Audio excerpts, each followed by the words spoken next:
Myocardium is the technical term for heart muscle.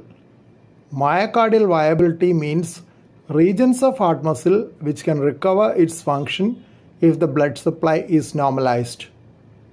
Viable myocardium will improve after restoring blood supply, while non-viable myocardium will not.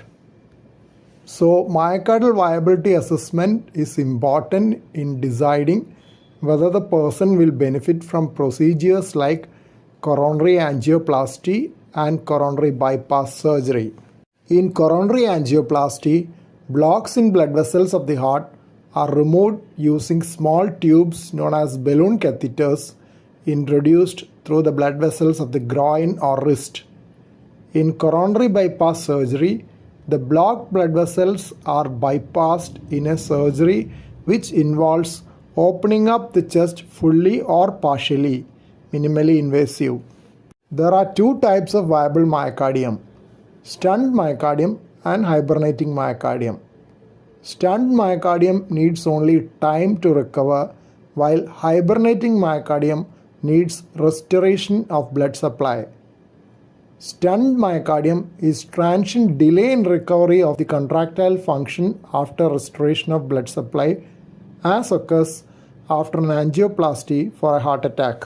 In hibernating myocardium, the heart muscle has minimized its function, sleeping, as its blood supply has come down due to blocks in the blood vessel. The contractions of hibernating myocardium will improve either partially or completely once the blood supply is restored. This is in contrast to a scarred myocardium, which will not recover function even if the blood supply is restored. In patients with heart failure, viability assessment will tell whether it can improve by removing the blocks in the blood vessels. If the heart muscle is not viable, they will require advanced treatment modalities like left ventricular assist devices or heart transplantation. Left ventricular assist devices are pumps used to support the function of the left lower chamber of the heart. Currently, they are run on external batteries carried outside the body, which needs regular recharging. There are several imaging tests which can assess myocardial viability. Easily available one is echocardiography, ultrasound imaging of the heart. Echocardiography will show the thickness of the heart muscle, its contractions, and scarring if any. A thinned and scarred region of heart muscle is unlikely to improve even if the blood supply is restored. Such regions are considered non-viable. Using medications which can increase the contractions during echocardiography in a test known as dobutamine stress echocardiography is also useful in assessing myocardial viability. Blood flow to various regions of the heart can be assessed by injecting another medication into the blood vessels in a test known as myocardial contrast echocardiography. Information about the contractions of heart muscle, thinning and scarring can also be obtained from a magnetic resonance imaging (MRI) of the heart.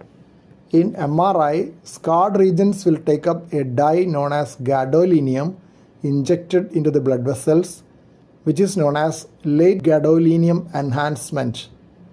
Both echocardiography and MRI have the advantage that ionizing radiation is not used for the imaging. Cost of echocardiography is much less than the other modalities.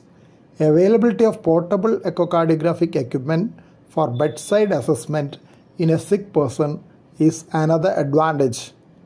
Unlike cardiac magnetic resonance imaging, presence of implanted devices like pacemakers and defibrillators do not interfere with echocardiography. Single photon emission computed tomography (SPECT) is imaging of the heart after injecting a radioactive tracer like technetium.